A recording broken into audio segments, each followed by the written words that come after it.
आज बातें होंगी केवल और केवल जासूसी की। Sure sure. तो ऐसी कौन सी जासूसी आप लोगों ने की जो सबसे शॉकिंग रही? शॉकिंग ये था, विद इन 2 days वो हमारी फीमेल अंडरकवर एजेंट का घूमना फिरना शुरू हो गया। कपल्स को लेकर बॉलीवुड में कभी कोई ऐसा केस रहा? Handsome males, beautiful females, they work together. और अलायंसेस हो जाने ना बड़े आम सी बात है बॉलीवुड में। एक बॉलीवुड एक्टर का अपनी को एक्टर के साथ अलायंस हो गया, जबकि वो शादीशुदा ऑलरेडी है। इनको जो है अपने हस्बैंड के बेस्ट फ्रेंड के साथ इनका अफेयर हो गया, ऑल्दो इनके एक बेटा भी है। उसके और इनके अफेयर के बारे में इनके हस्बैंड को भी मालूम है, और हस्बैंड हैज़ नो ऑब्जेक्शन। आज के दौर में शुगर डैडीज और शुगर मॉमीज की बहुत बात होती है। यंग गर्ल्स को अपनी फ्रेंड्स बनाते हैं। अच्छा। यंग गर्ल्स को अपनी फ्रेंड बनाने से पहले सारी उन लड़कियों का बैकग्राउंड चेक हमसे कराते हैं। हमारी फीमेल अंडरकवर एजेंट ने उससे पूछा, मेरे पास तो मॉडलिंग का प्रोफेशन है, मैं तो इतने पैसे यहाँ से कमाती हूँ, लेकिन तेरा क्या लाइफस्टाइल है, तू कैसे पैसे कमाती है? तब उसने ना हमारे को बताया कि मेरे पास एक सर हैं, ठीक है, जो कि ना मुझे बहुत पैसे देते हैं। लेडी जो थी ना, वो गर्ल सप्लाई करती थी काफ़ी सारे पॉलिटिशियंस के साथ, ब्यूरोक्रेट्स के साथ। वो खुद भी सोने जाया करती थी। हमारी तो यहाँ कोई जासूसी नहीं चल रही है। अगर चल भी रहेगी तो आपको पता नहीं चलेगा।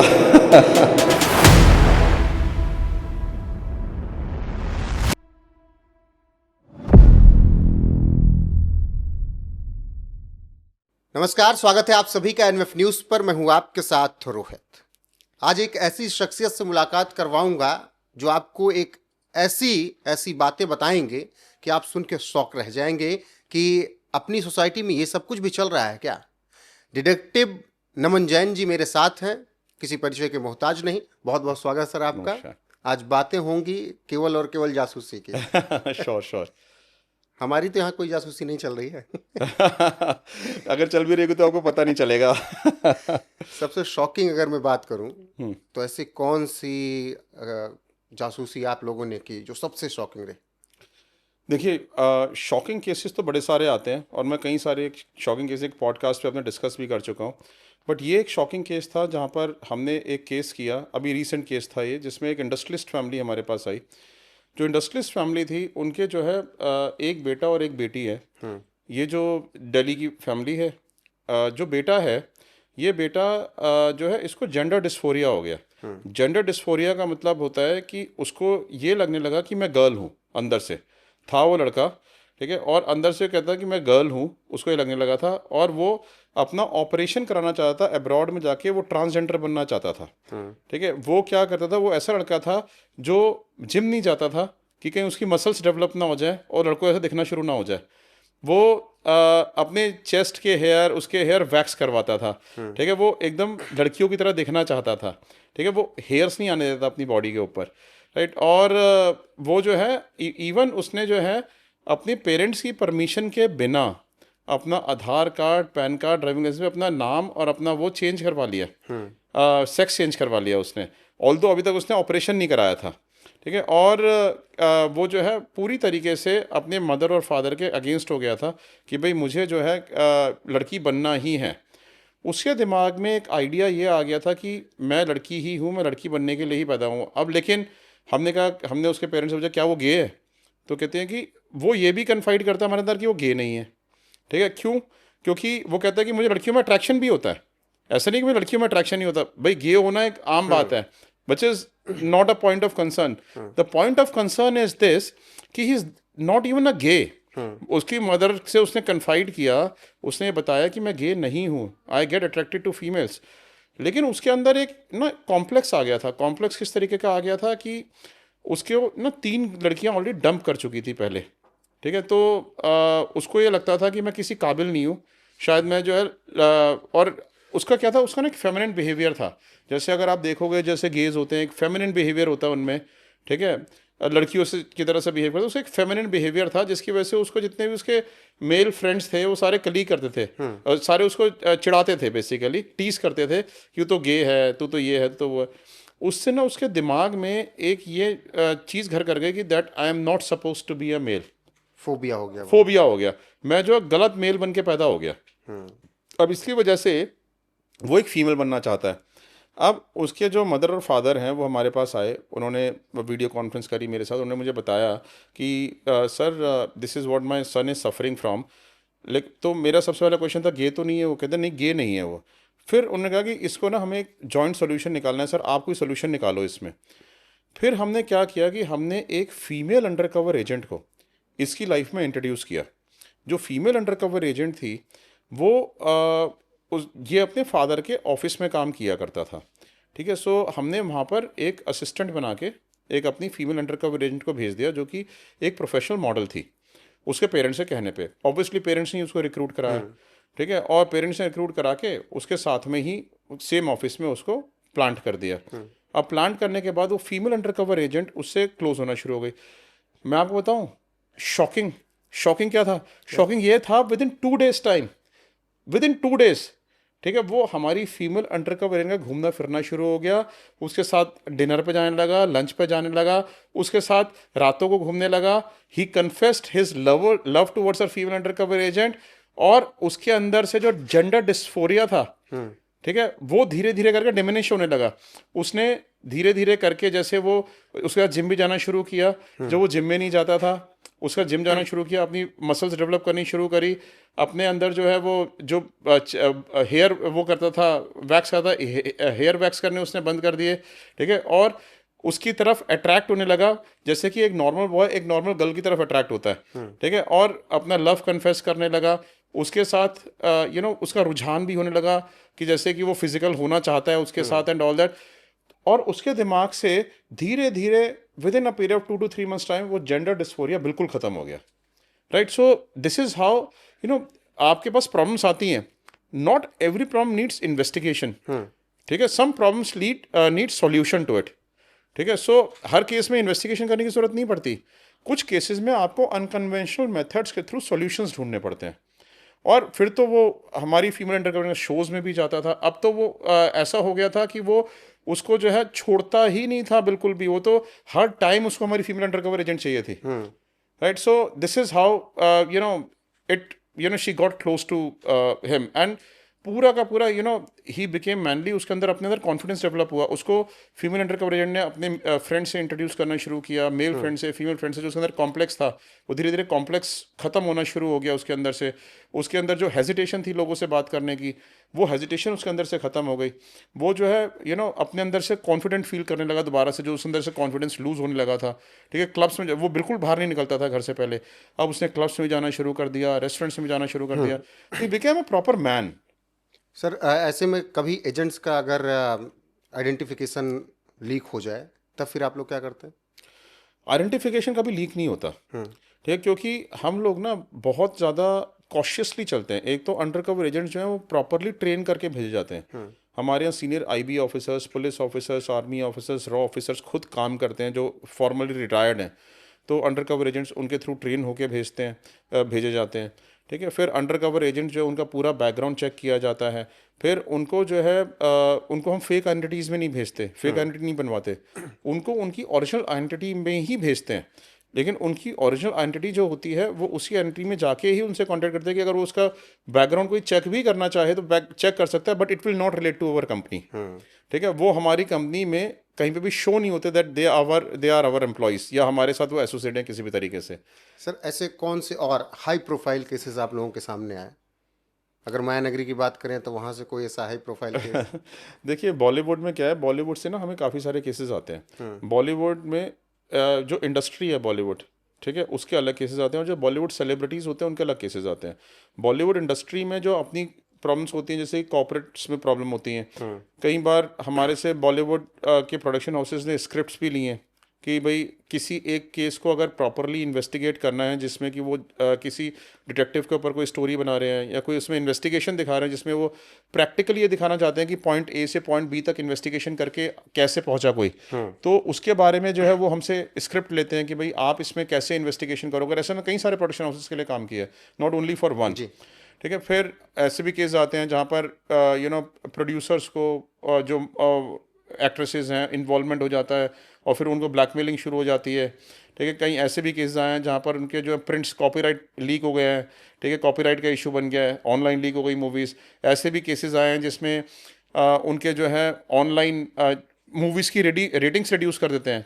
मतलब ऐसे गैंग्स बने हुए हैं जो मूवीज़ की रेटिंग्स को रिड्यूस कर देते हैं ऑनलाइन, अलग अलग रेटिंग्स डाल के, और ताकि वो मूवी जो है लोग उसको रेटिंग्स देख के उसको मूवी को देखने जाएंगे, उसकी व्यूअरशिप कम हो जाएगी, और ऐसे में बड़ा पैसा एक्सटॉर्ट करते हैं प्रोड्यूसर से। तो सर ऐसी कोई केस स्टडी भी बताइए वो उनसे जुड़ी हुई। देखो मैं ना आपको सेलिब्रिटी से जुड़ी हुई केस स्टडीज अलग हैं। सेलिब्रिटीज में क्या होता है, उनके घर में वैसी नॉर्मल प्रॉब्लम्स होती हैं, उसकी एक केस स्टडी अलग बताऊंगा सेलिब्रिटी से जुड़ी हुई, और ये वाली केस स्टडी मैं आपको अलग बताता हूँ।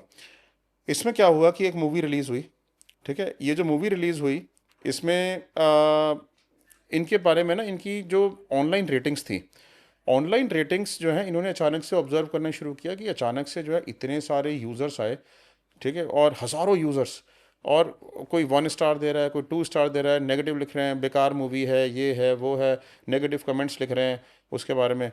तो ये हैरान हो गए, ठीक है। अलग अलग वेबसाइट्स पे जहाँ पे जाके लोग टिकट बुकिंग कराते हैं, उन जगहों पे जाके नेगेटिव रेटिंग देनी शुरू कर दी, गूगल पे नेगेटिव रेटिंग देनी शुरू कर दी, दूसरे जो प्लेटफॉर्म्स बने हुए हैं, ठीक है, जैसे कि बड़े प्रोमिनेंट प्लेटफॉर्म्स हैं जहाँ पे मूवी की रेटिंग्स दी जाती हैं, I don't want to name those platforms, वहाँ पे इनके अगेंस्ट नेगेटिव रेटिंग्स देनी शुरू कर दी। तो दे गॉट पर्टर्ब्ड, ठीक है। सो बट देन उनको ये नहीं समझ में आता ये हो क्या रहा है। एक दिन उनके पास कॉल आता है, वो कहते हैं जी इंटरनेशनल नंबर से, वो ये कहते हैं जी हमारे को जो है ये आपकी मूवी की जो रेटिंग्स डाउन जा रही हैं, we are a social media marketing company, हम इसको चेंज करा सकते हैं, ठीक है, और हमारे को जो है इतने करोड़ रुपए चाहिए, ठीक है। सो उन्होंने बोला कि सोशल मीडिया मार्केटिंग कंपनी और इतने करोड़ रुपए हमसे मांग रही है, ठीक है। सो कैसे मांग सकती है हमसे इतने करोड़ रुपए, और इसका मतलब ये है कि लाइक इनका कोई इसके साथ लिंकेज है। उन्होंने टेस्ट करने के लिए खुद से ये बोला कि भाई आप एक काम करो कि इसमें से हमारे को कहते हैं जी हम ये सारे रिव्यूज़ आपके हटा देंगे, या इन्हीं रिव्यूज़ को हम पॉजिटिव में कन्वर्ट कर देंगे जो आपके 1 या 2 स्टार की रेटिंग्स हैं। उन्होंने कहा जी आप मुझे दिखाओ कि आप कर कैसे सकते हो, it is not logically possible, ठीक है। तो कहते हैं जी हम कर सकते हैं, आप हमारे को जो है, कहते हैं अच्छा सैंपल के तौर पे 10 करके दिखाओ, ठीक है। तो उन्होंने क्या किया, जो 10 रिव्यूज़ थे, उन्होंने कहा आप कोई से भी 10 सेलेक्ट करके हमें बता दो, ठीक है। उन्होंने 10 कोई से भी सेलेक्ट करके उसको बता दिए, ठीक है। और वो 10 रिव्यूज़ विद इन 2 आवर्स, ठीक है, उन्होंने चेंज कर दिए और उनको 5 स्टार रेटिंग दे दी उन्हीं रिव्यूज़ पे जो उसने सेलेक्ट किया रैंडमली, और 5 स्टार रेटिंग दे दी और नीचे पॉजिटिव भी लिख दिया। अब उनको शक हुआ, उन्होंने कहा कि इसका मतलब तो ये रिव्यूज़ इन्होंने क्रिएट किए हैं, ठीक है, वरना ऐसे कैसे हो सकता है कि ये पॉजिटिव कर दी, ठीक है। तो अब वो जो है ना, अब करोड़ों रुपए मांग रहे थे, और अच्छा उन्होंने उनको ना कन्फ्रंट भी कर लिया। उन्होंने कहा कि भाई इसका मतलब तो ये है कि ये आप ही ने किए ना रिव्यूज़। तो कहते सर आप उस बात को छोड़ो, किसने किए किसने नहीं किए, आपको चाहिए नहीं चाहिए, या आपको और नेगेटिव रिव्यूज़ चाहिए, वरना तो आपके अगेंस्ट बढ़ते चले जाएंगे, ठीक है। अब वो परेशान हो गए, वो कहते हैं जी ये तो कभी भी सारी मूवीज़ में ऐसे एक्सटॉर्ट करना शुरू कर देंगे। तो फिर वो हमारे पास आए, जब हमारे पास आए तो हमने क्या किया कि हमने उसके ऊपर इन्वेस्टिगेशन करनी शुरू करी। हमने जितने भी रिव्यूज़ पोस्ट हो रहे थे, ठीक है, उसमें से जो है अपने जो कॉन्टैक्ट हैं साइबर क्राइम में, वहाँ पर हमने कंप्लेंट भी कराई, वहाँ से हमने सारे आईपी एड्रेसेस निकाले। आईपी एड्रेसेस निकालने के बाद हमने ये पता किया कि वो आईपी एड्रेसेस कहाँ से पर्टेन करते हैं जहाँ से रिव्यूज़ पोस्ट किए जा रहे हैं, ठीक है। सो जितने भी साइट्स पे जो रिव्यूज़ आ रहे थे, ऑब्वियसली उनके सारे आईपी एड्रेसेस रजिस्टर्ड होते हैं, ठीक है। सो अपने चैनल्स के थ्रू वो सारे आईपी एड्रेसेस निकलवाए, आईपी एड्रेसेस को हमने ट्रेस किया। तो काफ़ी सारे रिव्यूज़ जो है ना वो एमिनेट हो रहे थे अलग अलग पार्ट से, क्योंकि उसमें जो है वीपीएन यूज़ हो रहा था। लेकिन कुछ एक रिव्यूज़ हमारे को काफ़ी सारे रिव्यूज़ थे जो दुबई से एमिनेट हो रहे थे, ठीक है। सो हमने क्या किया कि हमने जो दुबई के जिस आईपी एड्रेस से वो एमिनेट हो रहे थे, हमने अपने कॉन्टैक्ट्स हैं दुबई में हमारे, ठीक है, हमने वहाँ पर अपने कॉन्टैक्ट्स को वो दिया कि भाई ये आईपी एड्रेसेस जो हैं ये कहाँ के आईपी एड्रेसेस हैं। तो जब उन्होंने आईपी एड्रेसेस वहाँ पे ट्रेस किए दुबई में, तो then they found out one place जो कि एक सोशल मीडिया मार्केटिंग कंपनी आपको दुबई में बताती है, ठीक है, उनके एड्रेस पे जाके वो लोकेट हो रहे थे दुबई के अंदर, राइट। सो हमने जो है वहाँ पे अपनी दुबई में क्या होता है कि आपको इन्वेस्टिगेशंस तो आपको अलाउड है नहीं किसी भी तरीके की, और ना ही आप वहाँ पे ऐसे लोगों के एक्शन ले सकते हो, क्योंकि वहाँ पे आपको पता है कि rules and regulations are very strong, तो एक्शन भी आप कुछ नहीं ले सकते, ठीक है। लेकिन हमने ये पता किया वो जो काम कर रहे थे ये सारे काम, ठीक है, वो पाकिस्तानीज थे बेसिकली, ठीक है, और उसमें कुछ एक इंडियंस भी इन्वॉल्व थे जो वहाँ से ये सारे नेगेटिव रिव्यूज़ जनरेट कर रहे थे। तो it was a proper nexus going on their. अब हमारा काम था कि इस नेक्सस को दुबई में कैसे दबाएं, ठीक है। फिर हमने क्या किया कि हमने ना ये पता करना शुरू किया कि इनके इंडिया में लिंक्स किसके साथ है। जो इंडियंस थे उन, अच्छा इंडियन जो थे, इंडियंस और पाकिस्तानी मिलके कर रहे थे बेसिकली काम। ओन्ड पाकिस्तानी से थी लेकिन इंडियन भी उसके साथ मिले हुए थे। तो जो इंडियंस थे हमने उनके बारे में ये पता किया कि रूट्स इंडिया में कहाँ से हैं। जब हमने उनके बारे में रूट्स इंडिया से पता करी, ठीक है, सो हमें पता चल गया कि उनके यहाँ पर कौन कलीग्स हैं, कौन फ्रेंड्स हैं, कौन उनके फैमिली में लोग हैं। सारी चीज़ें हमने उनके बारे में यहाँ पे पता कर ली, कहाँ कहाँ पर उनका क्या बैकग्राउंड है इंडिया के अंदर। थे तो ब्लैकमेलर्स ही, ठीक है। अब हमने अपने कॉन्टैक्ट्स जो थे पुलिस में, क्योंकि हमारे सीनियर पुलिस ऑफिसर्स काम करते हैं, हमने इंडिया में कंप्लेंट्स चलवाई इनके अगेंस्ट, ठीक है। और इंडिया में कंप्लेंट्स चलवा के इनके जब पेरेंट्स को और इनके खास रिश्तेदारों को जब थाने में पुलिस लेकर आई, ठीक है, और इनसे इनके लूप होल्स निकाले हमने सारे, उन लूप होल्स के बेस से पुलिस इनको लेकर आई। लेकिन उसकी वजह से जब हम पुलिस के थ्रू उनको लेकर आए थाने में, तो हमने फिर वहाँ पर उनसे बात करी कि भैया तुम जिस तरीके से ब्लैकमेल कर रहे हो, ठीक है, now your parents are under the police custody, ठीक है, आ जाओ तुम भी यहाँ पे, ठीक है। तो फिर वो जो है ना, फिर वो दबे, फिर उन्होंने कहा कि ठीक है सर हम चेंज करवा देते हैं, ये करवा देते हैं, फिर उनको चेंज करवाए सारी रेटिंग्स। तो मतलब ऐसी ऐसी चीज़ें आ जाती हैं हमारे सामने जो हम भी अनएक्सपेक्टेड होती हैं हमारे लिए भी। और ऐसा कपल्स को लेकर बॉलीवुड में कभी कोई ऐसा केस रहा? कपल्स को लेके तो बहुत सारे केसेस आते हैं। देखो क्या है कि बॉलीवुड एक ग्लैमरस इंडस्ट्री है, ग्लैमरस इंडस्ट्री है, तो आप जो है beautiful males, beautiful handsome males, beautiful females, they work together, और अलायंसेस हो जाने ना बड़े आम सी बात है बॉलीवुड में। तो ऐसे जो बॉलीवुड अलायंसेस से केसेस हैं, ऐसे तो हमारे पास बहुत सारे आते हैं। और मैं आपको एक बात बताऊं, देखो यंग एज से बॉलीवुड के केसेस आना तो बड़ी आम सी बात है कि भाई एक बॉलीवुड एक्टर का अपनी को एक्टर के साथ अलायंस हो गया जबकि वो शादीशुदा ऑलरेडी है, ठीक है। ऐसे केस तो बड़े सारे आते हैं, मिडिल एज के भी आते हैं, ठीक है। हाँ, अभी जैसे हमारे पास एक केस आया, एक लेडी हैं, ठीक है, वो उनको एक बॉलीवुड एक्टर हैं, वो बॉलीवुड एक्टर उनके हस्बैंड के बेस्ट फ्रेंड है, राइट। आप ये जो मिडिल एज्ड बॉलीवुड एक्टर हैं, ठीक है, अराउंड मान के चलो 45 साल के आसपास के होंगे, 45 से 50 साल की एज के बीच के होंगे, ठीक है। सो और ये जो लेडी हैं ये भी उतनी ही एज की होंगी। अच्छा, इनको जो है अपने हस्बैंड के बेस्ट फ्रेंड के साथ इनका अफेयर हो गया, ऑल्दो इनके एक बेटा भी है, ठीक है। और जो बॉलीवुड एक्टर है जिनका इनका अफेयर हुआ, वो उसके और इनके अफेयर के बारे में इनके हस्बैंड को भी मालूम है, और हस्बैंड हैज़ नो ऑब्जेक्शन, ठीक है। हस्बैंड कहते हैं कि मुझे इसमें कोई ऑब्जेक्शन नहीं है।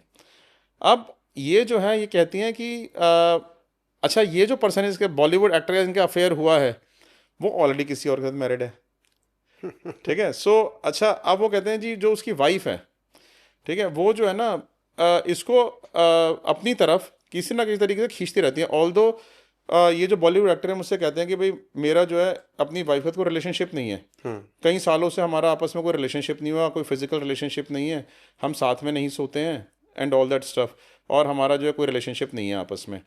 तो लेकिन कहते हैं कि मुझे ऐसा लगता है कि इनका अपनी वाइफ के साथ बड़ा स्ट्रॉन्ग रिलेशनशिप है, ये मेरे से छुपाते हैं सिर्फ, ठीक है। और क्योंकि वरना अपनी वाइफ को छोड़ क्यों नहीं रहे, जब मेरे हस्बैंड ओके हैं इस चीज़ के लिए, ऑल्दो डिवोर्स नहीं है वो कहते हैं कि लेकिन जब मैं अपने हस्बैंड से डिवोर्स लेने को तैयार हूँ तो अपनी वाइफ से डिवोर्स लेने को तैयार क्यों नहीं है, ठीक है। सो इसका मतलब, और वाइफ जो है ना उनको अपनी तरफ खींचती रहती है कि मतलब कभी अपनी तबीयत ख़राब कर देगी, कभी कुछ कर लेगी, कभी कुछ कर लेगी, कभी झूठ बोल के, कभी सच बोल के अपनी तरफ खींचती रहेगी, खींचती रहेगी, खींचती रहेगी, ठीक है। तो बेसिकली, और अगर इनको वाइफ के साथ ही प्यार है तो मेरे साथ क्यों है फिर, ठीक है। Then he should tell me straightforward कि भाई तो आप मुझे ये पता करके बताओ एक्चुअली क्या है कि ये जो है उनकी वाइफ के साथ इनका लव है या नहीं है, क्या है।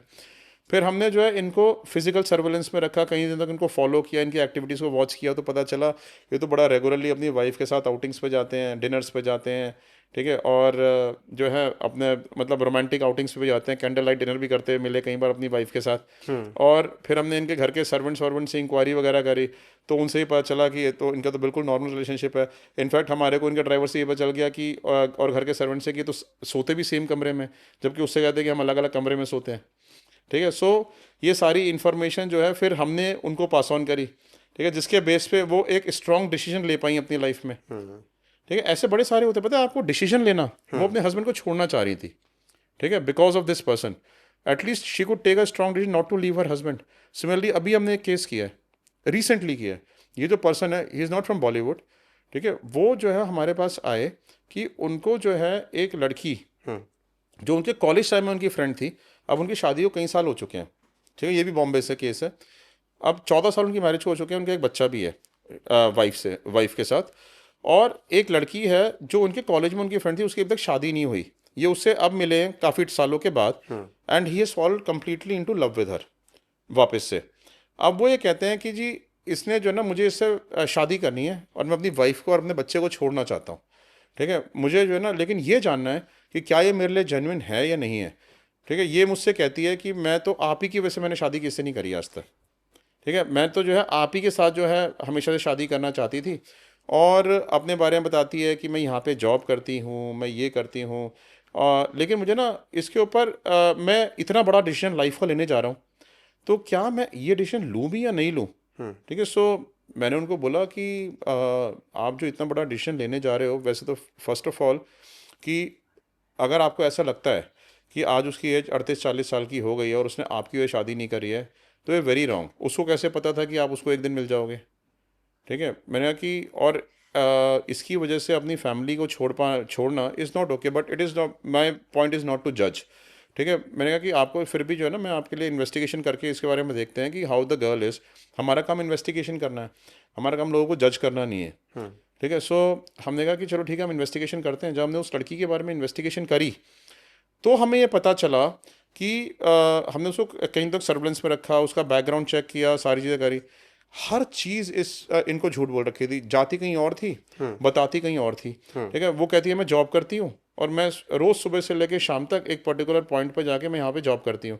जब हमने इन्वेस्टिगेशन करी, पूरे पूरे दिन घर में रहती है, ठीक है, वो जाती ही नहीं है, जॉब करी ही नहीं। वो कहती है कि मैं इस जॉब में ये इस पोजीशन पर हूँ, सीनियर पोजीशन पर हूँ, वो जॉब ही नहीं करती। उनको कह के गायब हो जाती है कि मैं जो है मेरे पेरेंट्स के साथ इस जगह पर जा रही हूँ, इस पर्टिकुलर सिटी में जा रही हूँ। उस पर्टिकुलर सिटी में होती नहीं थी, एक दूसरी पर्टिकुलर सिटी में चली जाती थी, ठीक है। उनको बताती नहीं थी कि मैं दिन भर में घर में हूँ, कहती मैं ऑफिस में हूँ, मैं ऑफिस में बिजी हूँ, फ़ोन नहीं अटेंड करती थी। फिर हमने उसके बारे में बड़ी रिसर्चेस करी, and we could find out that she was actually into the into prostitution। और फिर हमने ये भी फाइंड आउट किया कि किस पर्सन के थ्रू, ठीक है, बेसिकली जो बीच में है, किस ब्रोकर के थ्रू उसकी बुकिंग्स होती हैं। And then we could bring out that information. फिर हमारे एक एजेंट ने उस ब्रोकर के थ्रू उसकी बुकिंग भी करी, जिसके हमने पूरे ऑडियोज बनाए, वीडियोज बनाए, and then we produce those videos to him. और ये उसके लिए रेगुलर प्रोसेस नहीं था, रेगुलरली इसके साथ इन्वॉल्व थी, लेकिन अल्टीमेटली ये काम अलग से करती थी। तो बेसिकली क्या होता है कि और ये पर्सन इतना बड़ा लाइफ का डिसीजन लेने जा रहे थे इसके लिए, और जब उन्हें रियलाइज़ किया कि मैं क्या करने जा रहा था, उनकी आंखें खुली। और ये पर्सन बड़े एजुकेटेड थे, जिनकी मैं बात करूँ, बहुत educated, very well known personality, ठीक है। सो जब उनको रियलाइजेशन हुआ, तब उनको लगा कि ये तो मैं बहुत बड़ी गलती करने जा रहा था। और फिर उन्होंने बोला कि मैं जो है किस तरीके से बाहर निकला हूँ सर, आपके उसकी वजह से निकल गया, वरना मेरी वाइफ की, मेरे बच्चे की, सबकी ज़िंदगी खराब हो जाती। सर, जैसे आज के दौर में शुगर डैडीज और शुगर मॉमीज की बहुत बात होती है, ऐसा कोई केस आया जब आप कोई सर्च कर रहे हो केस, उसमें ऐसे तो निकल कर देखो ऐसा बहुत कुछ सारे केसेस आए हैं, ठीक है। तो क्या होता है कि शुगर डैडी और शुगर मॉमी होना ना आज की डेट में बड़ी कॉमन सी बात हो गई है। इनफैक्ट शुगर डैडीज ही हमारे पास आते हैं। एक तो हमारे पास एक इंडस्ट्रियलिस्ट हैं बहुत बड़े, ठीक है, he is a widower, he is around 70 years of age, ठीक है। वो जो 70 साल के हैं, उनको विडोअर हैं, ठीक है। सो वाइफ नहीं है उनकी। वो जो है यंग गर्ल्स को अपनी फ्रेंड्स बनाते हैं, अच्छा, ठीक है। और यंग गर्ल्स को अपनी फ्रेंड बनाने से पहले सारी उन लड़कियों का बैकग्राउंड चेक हमसे कराते हैं कि ये जो लड़की मेरी गर्लफ्रेंड बन रही है, कल को इसका बैकग्राउंड क्लीन है या नहीं है, कहीं मेरे को ब्लैकमेल तो नहीं करेगी कल को जो है वो कोई और इसको कोई पीछे सपोर्ट तो नहीं कर रहा है, इसका जो है कोई लीगल केसेस तो नहीं चल रहे हैं, कोई रेप के या किसी का मोलेस्टेशन वगैरह कोई केस वेस तो नहीं इसने डाला है, इसकी फैमिली की प्रोफाइल कैसी है, कितने नीडी हैं पैसे के लिए। उनको ये अच्छी तरह मालूम है कि that she is coming to me for money, ठीक है। और उनको ये भी मालूम है कि मैं अगर पैसे से अपनी खुशी खरीद सकता हूँ थोड़े टाइम की, then why shouldn't I buy it. मुझे भगवान ने इतना कुछ दिया है, पैसे से मेरे पास पैसे की कमी नहीं है, मेरे घर में सब कुछ सेटल्ड है, ठीक है, और मेरे बच्चे भी अच्छे प्रॉस्पर कर रहे हैं, ठीक है, तो मुझे क्या दिक्कत है कि मैं पैसे खर्च करके अगर मैं आज को अपनी फिजिकल नीड्स को सेटिस्फाई कर सकता हूँ या इमोशनल नीड्स को सेटिस्फाई कर सकता हूँ या किसी को मैं पा सकता हूँ पैसे पे करके, तो वाई नॉट। ठीक है, लेकिन प्रोस्टिट्यूशन में नहीं जाऊँगा। I will have a girl who will take care of me. ठीक है, सो वो क्या करते थे कि जैसे जिस भी लेडी को 30 year old, 35 year old, 40 year old, ठीक है, इनफैक्ट 25 26 ईयर ओल्ड गर्ल्स के लिए भी हमने उनके लिए बैकग्राउंड चेक्स किए, कई सारे लोग, कई सारी गर्ल्स के। ठीक है, तो वो किसी भी गर्ल के साथ एंगेज होने से पहले उनका बैकग्राउंड चेक हमसे कराते थे। ठीक है, और ऐसे जो है ना कई सारे केसेस हमारे सामने आए। अब क्या होता है कि शुगर एडीज होना, शुगर मॉमीज होना ना बड़ा कॉमन सा हो गया है। ठीक है, लोग, अच्छा जो लड़कियां होती है ना जो बहुत मिडिल क्लास फैमिलीज होती, छोटे परिवारों से होती हैं, जिनके ड्रीम्स बहुत बड़े बड़े होते हैं। ठीक है, तो ऐसे केसेस में जो है लड़कियां जो है इन्वॉल्व हो जाती हैं। मैंने शुगर एडी की आपको एक वो बताता हूँ, केस स्टडी बताता हूँ जो हमने करी थी। इसमें क्या था कि एक लड़की थी, मतलब बेसिकली हमारे जो क्लाइंट थे वो एक लड़के के पेरेंट्स थे। ठीक है, वो जो लड़का जो था उनका, he was in to love with a girl. ये जो गर्ल थी इसके साथ ना वो बिल्कुल बहुत ज़्यादा इन्वॉल्व था, इतना ज़्यादा इन्वॉल्व था कि वो जो है ना खाना पीना हर चीज़ जो है ना लड़की के हिसाब से ही करता था। ठीक है, मतलब इतना ज़्यादा उससे कंट्रोल में था, लड़की के कंट्रोल में, कि वो कुछ सोचता ही नहीं था लड़की के सिवा। हर टाइम, और लड़की भी ना इसकी लाइफ को बड़ा गवर्न करती थी, कहाँ जा रहा है, किससे मिल रहा है, क्या कर रहा है, हर उस चीज़ का उसको हमेशा इन्फॉर्मेशन चाहिए होती थी।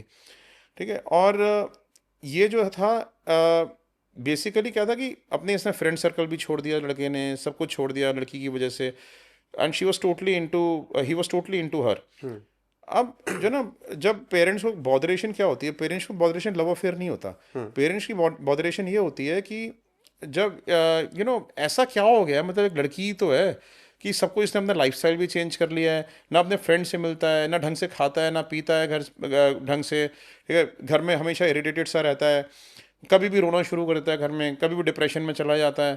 ठीक है, ऐसा कौन सा लव अफेयर है जो डिप्रेशन में ले आता है? लव अफेयर्स होते हैं जहाँ पे आदमी खुश रहता है, ठीक है, हंसी मजाक करता है। हमारे यहाँ तो कोई रिस्ट्रिक्शन है नहीं, हम तो प्रोग्रेसिव पेरेंट्स हैं, हमें तो कभी इसको मना नहीं किया कि भाई तू लव अफेयर मत कर। तो फिर ऐसा क्या है कि हर हर टाइम कभी रोता है, कभी स्ट्रेस में रहता है, कभी टेंशन में रहता है, लड़की इसको इतना ज़्यादा गवर्न करती है, फ्रेंड्स के साथ जाने नहीं देती है, कहती है फ्रेंड्स के साथ भी जाओगे तो अपनी वीडियो कॉल ऑन रखो, इस तरह से गवर्न करती है। ठीक है, सो ये ना बड़ा परेशान सा रहता है। तो हमारे को ना अब लड़की का, अच्छा, हमें शादी करने में कोई ऑब्जेक्शन नहीं है अपने लड़के की, लड़की अगर अच्छी है तो हम शादी भी कर देंगे। आप जो है इस लड़की का हमारे को एक प्री मैट्रिमोनियल बैकग्राउंड चेक करके बता दो। हमने जो है, हमने कहा जी ठीक है, हम उस लड़की का प्री मैट्रिमोनियल बैकग्राउंड चेक कर देते हैं। ठीक है, तो हमें लगा लड़की पॉजेसिव होगी बहुत ज़्यादा। ठीक है, इसी वजह से वो ऐसा बिहेव कर रही है उस लड़के के साथ।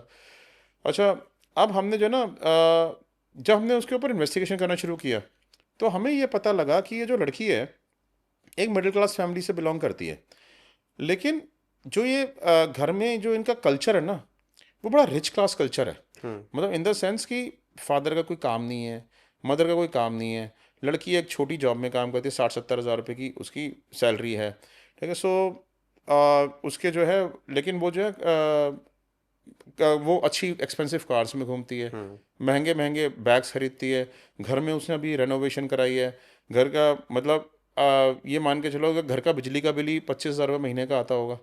ठीक है, सारे में एसीज भी लगे हुए, सब कुछ लगा, मतलब एक मिडिल क्लास फैमिली के लिए जो है ना घर में नौकर चाकर भी हैं।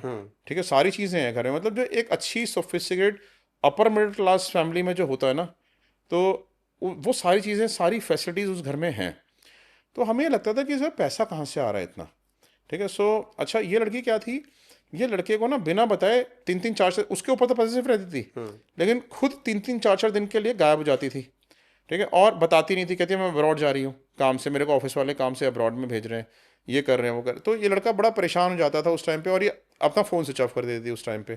ठीक है, सो ये लड़का जो है परेशान इसलिए रहता कि मेरे को बता नहीं रही है कहाँ पर है, कहाँ पर नहीं है, मेरे बारे में तो हर चीज़ जानती है, मेरे को बताती नहीं है। तो लेकिन वो अंदर वो किससे डिस्कस नहीं करता था। ठीक है, वो थोड़ा सा दबाव सा था। ठीक है, तो उसने जो है वो इसलिए परेशान रहता था। जब हमने इसके बारे में फर्दर इन्वेस्टिगेशन करनी शुरू की, अच्छा क्या था कि जैसे हम इसके बारे में जब इन्वेस्टिगेशन कर रहे थे, हमें लगा कि भाई सब नॉर्मल सा रिलेशनशिप है, वो नॉर्मल सी गर्ल है, और ऑफिस जाती है, ऑफिस से घर आती है, वो कुछ करती ही नहीं थी। ठीक है, सो लेकिन इंडिया से बाहर जाती थी। हमें लगता है पैसा कहाँ से आ रहा है इसके पास इतना सारा, ठीक है, और इसका रीज़न क्या है, ये गायब कहाँ हो जाती है, क्यों जाती है अब्रॉड। तो हमने इसके ऑफिस वगैरह में इन्वेस्टिगेशंस करी। ऑफिस में इन्वेस्टिगेशंस करके पता चला ऑफिस के काम से तो अब्रॉड जाती ही नहीं थी, ठीक है। ऑफिस से कलीग्स भी कहते हैं जी ये तो ऑफिस के काम तो अब्रॉड जाती ही नहीं है। फिर हमने क्या किया कि हमने एक फीमेल अंडरकवर एजेंट को इसके घर के पास रुकवाया, जो अगेन फिर एक वो मॉडल थी। तो उसने जो है इसके घर के पास रुक के इसके साथ इसका साथ में जिम वगैरह ज्वाइन किया जहाँ पे ये जाती थी, और धीरे धीरे इससे फ्रेंडशिप वगैरह करनी शुरू करी, और फ्रेंडशिप करके इससे काफ़ी क्लोज आ गई। बड़ी हमारी जो मॉडल थी वो भी काफ़ी ब्यूटीफुल थी, ठीक है। सो इससे काफ़ी क्लोज आ गई। लोग ना ज़्यादातर इन प्रोफाइल की तरफ अट्रैक्ट हो जाते हैं इजीली, तो वो भी अट्रैक्ट हो गई लड़की की, भाई चलो ठीक है, क्या पता मेरे को भी कोई ऐसी वो कुछ करा दे ये काम। अब धीरे धीरे इन्होंने क्या किया, साथ में ड्रिंक व्रिंक करना शुरू किया, बातें करनी शुरू करी, घूमना फिरना शुरू किया, ठीक है। तो ड्रिंक करते टाइम एक टाइम पे हमारी जो फीमेल अंडरकवर एजेंट थी वो उसको थोड़ी ज़्यादा उसने पी ली लड़की ने, जो हमारी सब्जेक्ट थी। हमारी फीमेल अंडरकवर एजेंट ने उससे पूछा फिर बातों बातों में कि यार मैं तो जो है वो मेरे पास तो मॉडलिंग का प्रोफेशन है, मैं तो इतने पैसे यहाँ से कमाती हूँ, लेकिन तेरा क्या लाइफ है, तू कैसे पैसे कमाती है, ठीक है, इतने सारे, ठीक है। तब उसने ना हमारे को बताया, कहते हैं कि मैं जो है ना मेरे पास एक सर हैं, ठीक है, जो कि ना मुझे बहुत पैसे देते हैं। मुझे क्या करना होता है, सिर्फ 4-5 दिन के लिए महीने में एक बार, ठीक है, उनके अब्रॉड जाना होता है, ठीक है। और अब्रॉड सिर्फ हम अब्रॉड भी मिलते हैं, इंडिया में मिलते ही नहीं है, राइट। वो भी मैरिड है और हम लोग मिलते हैं, वो मेरे को काफ़ी गिफ्ट भी देते हैं, मेरे घर का ख्याल भी रखते हैं, मेरे को पैसे भी काफ़ी सारे देते हैं, और हमारा जो है ना ऐसे ही खर्चा जाता है। तो कहते हैं कि तू करती क्या है उनके साथ, कहते हैं कि क्या चाहिए होता है उन लोगों को, ठीक है। He is around 50-55 years of age, ठीक है। He just wants my company, ठीक है, in the day and in the night, ठीक है। सो वो कहती है कि अच्छा ऐसा भी होता है, कहते हैं कि हाँ ऐसा भी होता है, कहते हैं कि वो तुम मुझे बड़ा अच्छा पे करते हैं। फिर हमारी अंडर कवर एजेंट ने बोला कि मुझे ही मिलवा देना एक बार उनसे, ठीक है। तो कहती है हाँ हाँ मैं तेरे को मिलवा दूंगी उनसे, ठीक है। सो उसने क्या किया कि अंडर कवर एजेंट हमारी जो है उसके साथ बातचीत करके कहते कि ठीक है हम मिलने चलते हैं उनसे। तो एक दिन उसने कहा ठीक है मिलवाती हूँ। इतने में उसने अपने वो जो पर्सन थे उनसे ही बात कर ली थी, तो उन्होंने भी कहा कि हाँ मिलवाओ मुझे। जब ये मिलने गई हमारी अंडर कवर एजेंट से, ठीक है, तो उन्होंने बोला कि देखो आप जो है वो मुझे इसने बता दिया सब आपके बारे में, आपकी प्रोफाइल के बारे में, और मेरे साथ जो है जैसे ये मेरे साथ जाती है वैसे आपको जाना होगा, बाकी तो ये आपको समझाई देगी, ठीक है, और बाकी आप अपनी चिंता मत करना, I will take care of you, ठीक है, financially I will take care of you, ठीक है। सो इस तरीके से उसने बात करी, ठीक है। तो basically then we could realise कि एक्चुअली में वो उसका शुगर डैडी था, ठीक है, और वो जो है उसके साथ इन्वॉल्व थी। और फिर उसने जो है जब और चीज़ें जब उससे फ्रैंक हो गई धीरे धीरे करके और बिल्कुल खुल गई, फिर कहती है मेरे पास से 1-2 और भी हैं शुगर डैडीज, ठीक है, लेकिन मैं वो जो है ना वो भी इन्हीं के थ्रू मिले हुए हैं मुझे, लेकिन वो इतना फ्रीक्वेंटली उनके साथ नहीं जाती, फ्रीक्वेंटली इन्हीं के साथ जाती हूँ। बिल्कुल सर। सबसे ज़्यादा लाइमलाइट अगर इस देश में है तो क्रिकेट है, जो काफ़ी ग्लैमर है वहाँ पर। कभी कोई क्रिकेटर ने किसी की जासूसी करवाई, या किसी ने क्रिकेटर की करवाई? बहुत सारी आते हैं ऐसे केसेस। देखो क्रिकेटर के बारे में मैं इसलिए बात नहीं करता क्योंकि क्या होता है कि अब एक्सपोज हो जाती है आइडेंटिटीज, लेकिन हाँ हमारे पास एक ऐसा केस बताओ जिसमें हमारे पास एक क्रिकेटर की मदर आई थी और एक उनकी सिस्टर आई थी। उनका जो ब्रदर था ही इज़ अ क्रिकेटर, ठीक है, लेकिन उनको कुछ एक क्रिकेटर्स के ऊपर इन्वेस्टिगेशंस कराने के लिए जो काफ़ी प्रोमिनेंट नेम्स हैं इंडिया के, ठीक है, और उन्होंने जो है अपने नकली बर्थ सर्टिफिकेट्स दिए हुए थे अपनी एज को अंडर एज बता के, जो उनकी एक्चुअल एज थी, ताकि वो उसमें प्ले कर सकें अंडर 19 से। तो अपने जो है वो नकली बर्थ सर्टिफिकेट्स दिए हुए थे उनके ऊपर इन्वेस्टिगेशन कराने आई थी कि इनकी एक्चुअल डेट ऑफ बर्थ क्या है वो पता करके बता दो। फिर ऐसे कई सारे केसेस हमारे पास आते हैं। देखो क्रिकेटर्स की लाइफ भी तो आम आदमी की अफेयर्स लाइफ वाली ऐसे कुछ? हाँ बहुत सारे होते हैं, मतलब ऐसे अफेयर के केसेस तो जो है ना आते ही रहते हैं। हर सेलिब्रिटी के भी केस आते हैं, क्रिकेटर्स के भी केसेस आते हैं, और कई सारे स्पोर्ट्स पर्सनालिटीज़ के, डिफरेंट स्पोर्ट्स पर्सनालिटीज़ के लिए भी हमने ऐसे केसेस किए हैं, ठीक है। लेकिन क्या होता है कि normal extra marital affair cases हैं, मैं ज़्यादा डीप जाऊँगा ना तो क्रिकेटर पहचान में आ जाएगा, ठीक है, तो I would not go deep into that. या आजकल आप देख रहे होंगे हर पॉलिटिशियन के वीडियोस काफ़ी वायरल होते हैं, तो ये भी जासूसों का काम ही होता है कि कोई पीछे लगा देता है कि भाई वीडियो वायरल हो जाए उसका तो इसकी सीट मिल जाएगी मुझे। ऐसे केसेस भी आए? देखो मैं आपको एक बात बताता हूँ कि हमारे पास ना पॉलिटिकल पार्टीज़ जो हैं बहुत सारी आती हैं काम कराने के लिए अपना, ठीक है। और अपने कैंडिडेट्स के ऊपर भी इन्वेस्टिगेशंस कराती हैं, ऑपोजिशन के कैंडिडेट्स के ऊपर इन्वेस्टिगेशन कराने के लिए आती हैं। लेकिन हम ना एथिकल लिमिट्स में काम करते हैं, ठीक है। हम कभी भी ना गलत काम नहीं करते किसी के लिए भी। एक तो सबसे पहली बात है कि हमने कोई नेगेटिव प्रोफाइल डिसाइड करी हुई है अपनी कंपनी में, जैसे पॉलिटिशियंस हो गए, ब्यूरोक्रेट्स हो गए, पुलिस ऑफिशियल्स हो गए, आर्मी ऑफिसर्स हो गए, या किसी भी फोर्सेज में हो गए, किसी भी सिक्योरिटी फोर्स में हो गए, जिसके पास भी इंडिया का कोई भी सेंसिटिव डाटा हो, या ऐसी पोजीशन पर जहाँ पे इंडिया के सीक्रेट्स उनके पास हो सकते हैं, तो हम ऐसे किसी भी पोजीशन के पर्सन के ऊपर इन्वेस्टिगेशन करते ही नहीं है, पहली बात तो। लेकिन कई बार हम उन पॉलिटिशियंस के ऊपर इन्वेस्टिगेशन ज़रूर करते हैं जहाँ पर पॉलिटिकल पार्टीज खुद इन्वेस्टिगेशन कराने उस पर्सन के पास आती हैं, ठीक है। तो अलग अलग तरीके की रिक्वेस्ट हमारे पास आती हैं अलग अलग पॉलिटिकल पार्टीज़ की, राइट। सो और ऐसा नहीं होता है कभी भी कि वो जो है हमसे ये बोलें कि भाई हमें उसको ब्लैकमेल करना है इसलिए हमारी इन्वेस्टिगेशन कर दो, ठीक है। कई बार आते हैं पॉलिटिशियंस की वाइफ हमारे पास आ जाती हैं, पॉलिटिशियन हस्बैंड्स के ऊपर, ब्यूरोक्रेट्स की वाइफ आते हैं उनके ऊपर इन्वेस्टिगेशंस कराने के लिए, और ये बड़ा कॉमन है, बट हमें रिफ्यूज़ करना पड़ता है उनकी पोजीशन को देखते हुए, ठीक है। सो और ऐसे कई बार होता है कि जब इनफैक्ट हमारे पास एक पॉलिटिकल पार्टी भी आ गई थी जिसमें जो है उनका कैंडिडेट ही, ठीक है, उनको ब्लैकमेल कर रहा था, सीनियर लीडरशिप को ब्लैकमेल कर रहा था, ठीक है। Now they wanted us to do an investigation on that person to find out कि वो किस तरीके से जो है उसके पास क्या क्या सीक्रेट्स हैं, या उसको दबाने के लिए कि उसके ब्लैकमेल को हम दबा सकें, उसके लिए कुछ ऐसा करें कि हम कि उसको दबा सकें किसी भी तरीके से, लूप होल्स।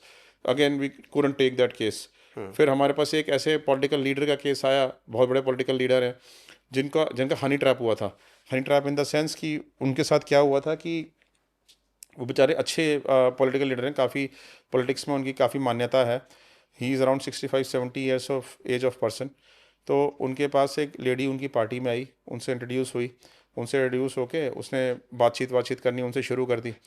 तो अब उनकी एज इतनी ज़्यादा थी कि वो जो है ना ज़्यादा इंटरेस्ट लेते नहीं थे।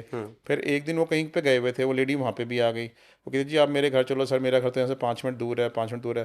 वो ये सोच के चल कोई बात नहीं, इतने टाइम से हमारी पॉलिटिकल पार्टी में काम कर रही है और हमेशा मेरा ध्यान भी रखती है, इसके घर चले आता हूँ, चाय वाय पी आता हूँ, ठीक है। तो कहती चाय पीने चलो। वो चाय पीने गए उसके घर पे, चाय पीने गए और घर पे, और वहाँ पे जैसे ही वो बेड पे उसके बैठे होंगे, ठीक है, वहाँ पर दो लड़कियाँ नेकेड, एक लेफ्ट साइड पर एक राइट साइड पे आके उनके बैठ गई नेकेड, और वो जो है उनसे छेड़छाड़ करने लगी, वीडियो बन गया। और उनके जो है सामने से उनने, और वो कह रहे हैं, कहते हैं कि तुम क्या कर रहे हो, तुम मेरी एज देख रहे हो कितनी है, ठीक है, ये क्या बदतमीज़ी कर रहे हो, ठीक है। और वो जो है उनकी एज भी थी, उन्होंने लड़की ने होल्ड कर लिया, उन्होंने उनके वीडियोज़ वगैरह बना लिए। अब वीडियोज़ बनाने के बाद उन्होंने उनको ब्लैकमेल करना शुरू कर दिया, पॉलिटिशियन को, कि भाई हम तुम्हारे जो है इलेक्शंस में या तो अपना नाम वापस लो, आप इलेक्शन नहीं लड़ोगे, ठीक है। वो जो लेडी थी वो अपोजिशन पार्टी के साथ मिली हुई थी, ठीक है। सो वहाँ पर जो है वो कहते हैं कि अब तुम इलेक्शन, अच्छा वो लेडी जो थी ना वो गर्ल सप्लाई करती थी काफ़ी सारे पॉलिटिशियंस को, उसकी उसी तरीके की रेपुटेशन थी, और वो कई सारे पॉलिटिकल पार्टीज़ के साथ जो था, पॉलिटिशियंस के साथ, ब्यूरोक्रेट्स के साथ वो खुद भी सोने जाया करती थी लेडी, ठीक है। सो ऐसी ही किसी पार्टी के साथ उसका अटैचमेंट था लेडी का। Then finally we could investigate, we can find out a lot of evidences against that lady. फिर हमने उसके अगेंस्ट केस फाइल करवाया, then finally we could take it out of it.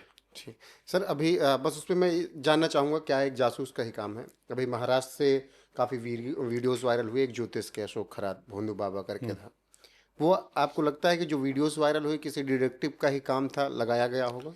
देखो मैं ना उसमें आपको एक बात बताता हूँ कि उसमें जो था उनका शायद नौकर इन्वॉल्व था, ठीक है। उनके नौकर ने जो है वीडियोस लीक कर दिए थे सारे, जहाँ तक मेरा ख्याल है। उनका नौकर को पता नहीं उनका कोई ऑल्टरकेशन हुआ होगा उनके किसी एम्प्लॉय के साथ, उसने अंदर वीडियोस उनके बनाए और अंदर के वीडियो सारे लीक कर दिए, ठीक है, जो मुझे इन्फॉर्मेशन मिली है। मुझे, क्योंकि मैंने इन्वेस्टिगेशन नहीं करी तो आई एम नॉट श्योर कि ये सच है झूठ है, बट कैमरा आज के डेट में कोई भी लगा सकता है, इसमें किसी डिटेक्टिव की जरूरत नहीं है लगाने के लिए, ठीक है। और डिटेक्टिव्स जो है ना, अच्छे डिटेक्टिव्स तो कभी ऐसा काम नहीं करेंगे। जो छोटे मोटे डिटेक्टिव्स जो अपने आप को डिटेक्टिव्स कहते हैं बट होते नहीं है ना, जो फ्लाई बाय नाइट ऑपरेटर्स होते हैं, ठीक है, जिनको ये लगता है कि जिनको जो है ना डिटेक्टिव के नाम पे जो बेसिकली नाम लेके और लोगों को चीट करते हैं, ब्लैकमेल करते हैं, इस तरीके के लोग ऐसा काम करें तो मैं कुछ नहीं कह सकता, लेकिन वो वाला काम कि डिटेक्टिव का नहीं था, उनके एम्प्लॉय का था। और ऐसे हमने कितने सारे एम्प्लॉय से केसेस करी हैं जो कैमरा लगा देते हैं अपने मैनेजिंग डायरेक्टर्स के या डायरेक्टर्स के कैबिन में, या ऑडियो के बग्स लगा देते हैं जिसकी सारी इन्फॉर्मेशन उनके या तो कॉम्प्यूटर्स को जाती है या उनको ब्लैकमेल करना शुरू कर देते हैं। तो हमने एक केस किया था ऐसा, बड़ा इंटरेस्टिंग केस था बेंगलोर में, ठीक है। उसमें क्या हुआ कि जो डायरेक्टर थे उस कंपनी के, दो एक मेल और एक फीमेल डायरेक्टर्स थे कंपनी में, और काफ़ी अच्छी कंपनी परफॉर्म कर रही थी। जो मेल डायरेक्टर था वो अलग मैरिड था, जो फीमेल डायरेक्टर थी वो अलग मैरिड थी। अब जो मेल डायरेक्टर था उसका जो इन दोनों का आपस में लेकिन अफेयर भी था। अब जो इनका आपस में अफेयर था, ये क्या करते थे कि मेल डायरेक्टर के कैबिन में और जो दूसरी फीमेल डायरेक्टर थी, ये दोनों आपस में फिजिकल हुआ करते थे। ठीक है, अब इनके फिजिकल होते हुए किसी ने वीडियो बना ली। ठीक है, अब जो उन्होंने वीडियो बनाई तो हमने क्या किया, वो जो है ना वीडियो उनके पास एक पेन ड्राइव में भेजी गई। पहले दिन सिर्फ उनके पेन ड्राइव आई, उस पेन ड्राइव में उनकी वीडियो थी। उन्होंने अपनी वीडियो जब देखी अपने कैबिन में बनी हुई, ठीक है, when they were getting involve into sexual activities, ठीक है, at that point of time, ठीक है, उन्होंने जो है हमारे को इमीडिएटली कांटेक्ट किया। कहते हैं जी हमारी किसी ने ऐसे वीडियो बना ली है हमारे कैबिन में, ठीक है, और ये किसी ने हमारे को आज एक पेन ड्राइव आई है जो कोरियर से आई है, कोरियर से भी नहीं आई, कोई हैंड डिलीवर करके गया है, पता नहीं कौन है, वो रख के चला गया कि मेरे नाम से दे के चला गया कि उनको दे दो, और इसमें कुछ नहीं लिखा, ठीक है, सिर्फ पेन ड्राइव दे के गया। हमने कहा कि अब आपका ना लेटर भी आएगा, तो आप ना, उन्होंने हमारी सर्विस को एंगेज किया, हमने कहा आपके लेटर भी आएगा, लेटर को ना आपको संभाल के रखना है, वो आपसे ना ज़रूर ये पेन ड्राइव भेजना, सिर्फ आपको परेशान करना नहीं है, ये पेन ड्राइव भेजने का मतलब है कि सम डिमांड शुड कम। अब अगली बार जो भी लेटर आपके पास आएगा, ठीक है, आप ना उसको खोलोगे नहीं, हम उसको खोलेंगे, क्योंकि ऊपर जो उसका एनवेलप होता है उसके ऊपर 10 लोगों के फिंगरप्रिंट्स हो सकते हैं, लेकिन जो अंदर से जो कागज़ निकलेगा ना उस पर सिर्फ ब्लैकमेलर का फिंगरप्रिंट होगा। बिल्कुल। ठीक है, तो हम उसमें से उससे फिंगरप्रिंट लिफ्ट करेंगे। तो उन्होंने कहा कि ठीक है, ठीक है, सो हम ऐसे ही करेंगे। 2 दिन के अंदर अंदर, ठीक है, उनका लेटर आ गया, इसमें 2 करोड़ रुपए की फिरौती मांगी गई। ठीक है, उन्होंने बोला कि भाई हमें 2 करोड़ रुपए चाहिए, we want 2 crore of rupees, we will let you know when to pay and how. ठीक है, सिर्फ इतना लिखा था और कुछ नहीं लिखा था, सिर्फ ब्लैंक पेपर पे सिर्फ इतना ही लिखा था। हमने उस लेटर को चिमटी से निकाला, चिमटी से निकालने के बाद हमने जो है अपने फॉरेंसिक एक्सपर्ट्स को दे दिया कि भाई इसमें फिंगरप्रिंट लिफ्टिंग करो, ठीक है, and will match it with the records, जो देखते हैं कि क्या किसके रिकॉर्ड्स से हमें मैच करना है। अच्छा, हमें ये तो पता चल गया था कि जो वीडियो बनाई गई थी वो कैबिन के अंदर ही कहीं पे कैमरा लगाया गया था जिससे वीडियो बनी है उनकी कैबिन के अंदर की। और कैबिन के अंदर किस किस का एक्सेस हो सकता है? कैबिन के अंदर एक्सेस हो सकता है सिर्फ उनके एम्प्लॉयज़ का। ठीक है, और हमने उनसे एक लिस्ट बनवाई कि भाई आपकी एब्सेंस में, ठीक है, कितने एम्प्लॉयज़ का एक्सेस आपके कैबिन में जो आपके कैबिन में जा सकते हैं, and they can stay there for a while.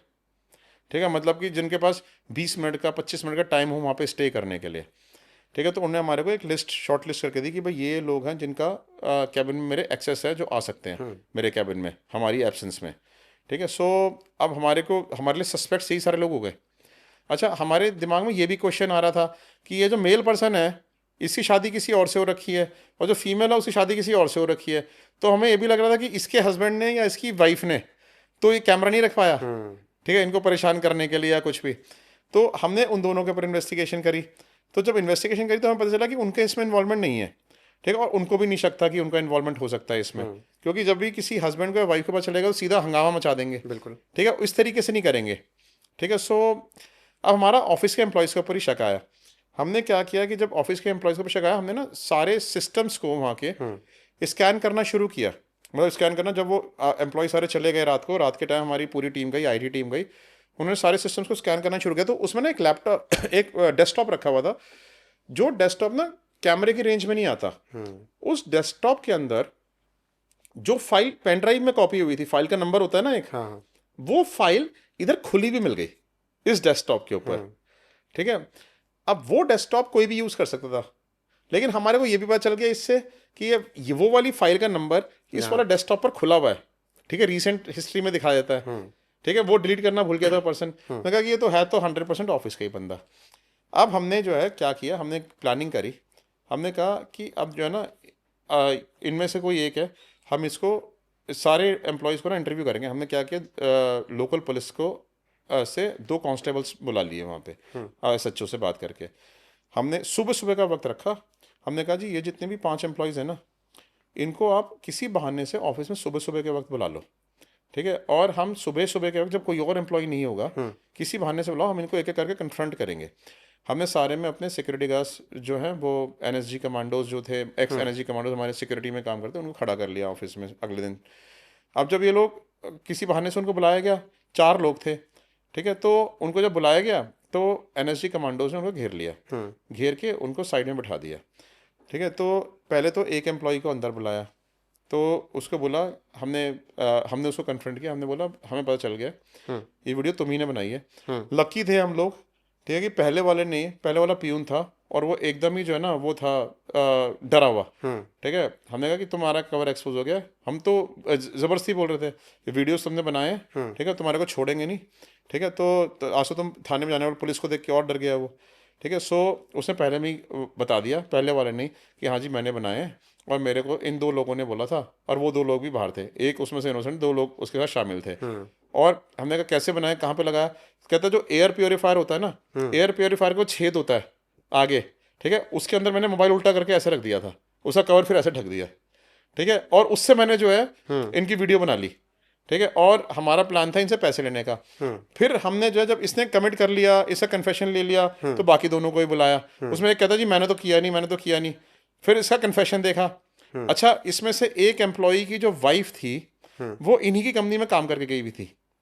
ठीक है, तो उसकी वाइफ की भी प्लानिंग थी इसमें। अच्छा। हाँ, तो उसकी वाइफ ने ही मिलके सारा काम किया। फिर हमने क्या किया कि जब पुलिस भी वहाँ पे थी, अब तो सब कुछ खुल ही गया था, पुलिस ने भी 1-2 लगाए उनको। जब 1-2 लगाए तो वो सब मान गए, फिर तो अच्छी तरह पुलिस हर कोई मान जाता है। फिर हम उनके घर गए, उनके घर से रेड करी, सारे memory cards, pen drives, laptop सब कुछ लेकर आए, सारा डाटा डिलीट कराया, उनसे कन्फेशनल स्टेटमेंट्स लिखवाई। ठीक है, उनको बोल के वार्निंग दे के उनके घर वालों को बुलाया, उनसे विटनेसेस ली कि अगर इन्होंने कुछ भी किया, कहीं भी ये वीडियो कभी भी यूज़ हो गई तो they will be put behind the bars. तो इस तरीके से उनको छोड़ा हमने। तो कैमरा कहीं पे भी हो सकता है, और कैमरा जरूरी नहीं है कि डिटेक्टिव्स लगाए, कैमरा उनके एम्प्लॉयज भी लगा सकते हैं। आखिर में सवाल ये कि सर अभी एक फिल्म आई धुरंधर, उसमें हमने देखा कि भारत का जासूस जाता है, किस तरीके से वहाँ पर काम करता है, और फिर आए दिन खबर आती है कि आज अज्ञात ने काबुल में किसको मार दिया, अफगानिस्तान के कहाँ, पाकिस्तान में, इस्लामाबाद में। सबसे पहले तो ये बताइए कि अज्ञात किस तरीके से काम करते हैं, एक जासूस के नज़रिए से अगर आप देख के बाहर से बता सकें तो। देखो मैं आपको एक बात बताता हूँ, सबसे पहले जो अंडर कवर एजेंट्स होते हैं ना, अज्ञात का मतलब अंडर कवर एजेंट। ठीक है, सो जो अंडर कवर एजेंट्स होते हैं उनका काम होता है अपनी आइडेंटिटी को प्रोटेक्ट करते हुए इन्वेस्टिगेशंस को कर लेना। अब आइडेंटिटी को प्रोटेक्ट किस हिसाब से कर सकता है आदमी? ठीक है, आदमी को, अच्छा एक बड़ी दिक्कत आती है अंडर कवर ऑपरेशंस में, आप ना अगर गलत नाम लेके जाते हो अंडर कवर ऑपरेशन में, जैसे सपोज को मेरा नाम नमन है, ठीक है, तो नमन नाम से अगर मैं नहीं जाऊंगा, मैं रोहित नाम से चला गया, तो कोई मेरे पीछे से बुलाएगा रोहित, तो मैं उसको देखूंगा नहीं। ठीक है, और वहाँ पे कवर एक्सपोज होने का बड़ा चांस रहता है। ठीक है, तो अंडर कवर एजेंट्स जो होते हैं ना, उनका नाम भी उनको ट्रेनिंग हिसाब से दी जाती है कि उनका जो नाम है वो उस नाम के ऊपर इमीडिएटली रिस्पॉन्ड करें। ठीक है, ताकि कोई एकदम से जो है ना ये ना पता कर ले जिस रिलीजन के बारे में बता के जा रहे हैं, या जो अपने बारे में अपनी प्रोफाइल बता रहे हैं, उनका बैकग्राउंड थॉरली चेक हो सके, उस सब्जेक्ट के बारे में उनको प्रॉपर नॉलेज हो। ठीक है, और वो जो अपने पेरेंट्स के बारे में बता रहे हैं, फादर मदर ब्रदर सिस्टर्स, वो वेरीफाइबल इंफॉर्मेशन हो कि अगर कोई वेरीफाई भी करना चाहे तो भी ये मान ले कि हाँ जो बताया गया हमें सच ही बताया गया, तभी एक अंडर कवर एजेंट सक्सेसफुल हो सकता है।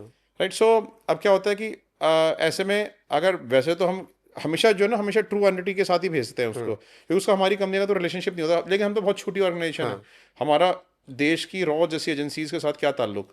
ठीक है, वो इतने बड़े बड़े ऑपरेशंस करते हैं, वो भी इंटरनेशनल ऑपरेशन जहाँ पे आदमियों को जान का और उसका इतना ज़्यादा रिस्क करता है, हम तो डोमेस्टिक इन्वेस्टिगेशंस करते हैं। ठीक है, लेकिन ऐसे में क्या होता है कि जो नाम रखे जाते हैं, या तो उनको इतनी ट्रेनिंग दी जाती है कि उनकी रिलीजन की भी ट्रेनिंग दी जाए उनको। ठीक है, वो जो है उनकी जमातें भी पढ़ सकें, सारी कुरान भी पढ़ सकें, क्योंकि पाकिस्तान में अगर आप जाके वो कर रहे हो तो आपको पूरी ट्रेनिंग देनी पड़ेगी। आपके नाम से आपको कोई बुलाए, क्योंकि आप फेक नाम लेके जा रहे हो, उस नाम से अगर आपको कोई बुलाए तो आप इमीडिएटली उसको रिस्पॉन्ड करो।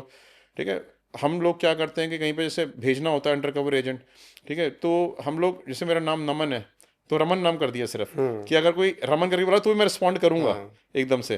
तो नाम बहुत ज़्यादा चेंज नहीं किया, सिर्फ एक डिजिट उसकी चेंज कर दी। ठीक है, तो सर ये जो अज्ञात जिस तरीके से काम कर रहे हैं, बहुत छोटे में जानना चाहूँगा, अज्ञात जो काम कर रहे हैं फुल ट्रेंड करके भेजे जाते होंगे जहाँ से भी जाते होंगे, क्योंकि हमारी सरकार कहती है कि हम नहीं करवा रहे हैं, तो हम भी वही वो कहते हैं सारी कि नहीं सरकारें करवा यही कहती हैं। कभी आज तक किसी सरकार ने वर्ड में माना है कि हमारा एजेंट है? कोई भी नहीं मानता। ठीक है, पाकिस्तानी कौन सा मान जाएगा जब यहाँ पे पकड़े जाते हैं तो? रहे। भारत के लिए तो बेहतर ही कर रहे वो भी तो डिनाई कर देते हैं कि हमारा आदमी नहीं है। हैं। ठीक है, सो वो तो देखो हर कोई डिनाई करता ही है। और अंडर कवर एजेंट के साथ क्या होता है कि उसकी प्लाइट है, बेचारा अपनी कंट्री के लिए लड़ता है, अपनी कंट्री के लिए सारा काम भी करता है, जासूसी भी करता है, अपनी कंट्री के लिए इतना लॉयल भी होता है। और कंट्री भी जो है ना इंटरनेशनल डिप्लोमेसी की वजह से, इंटरनेशनल प्रॉब्लम्स की वजह से एक्सेप्ट नहीं कर पाती कि ये हमारा अंडरकवर एजेंट है। ठीक है, ये एक लकूना तो है ही। और अंडरकवर एजेंट को भी शुरू से ये सिखाया भी जाता है कि अगर कभी कोई ऐसी सिचुएशन आई तो हमें आपको डिस्कार्ड करना पड़ेगा, we do not know you.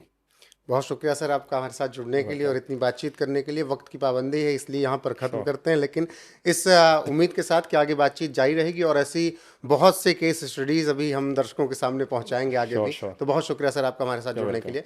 फिलहाल ये पूरी बातचीत सुनने के बाद नमन सर ने जो कुछ भी बताया, आप सबको जितनी केस स्टडीज़ बताई, उस पर अपनी राय कमेंट बॉक्स में ज़रूर दीजिएगा। वीडियो को शेयर कीजिएगा, लगातार बने रहेगा हमारे साथ। यहाँ पर किसी और शख्सियत को किसी और दिन यहाँ मुलाकात करवाऊंगा। तब तक के लिए नमस्कार।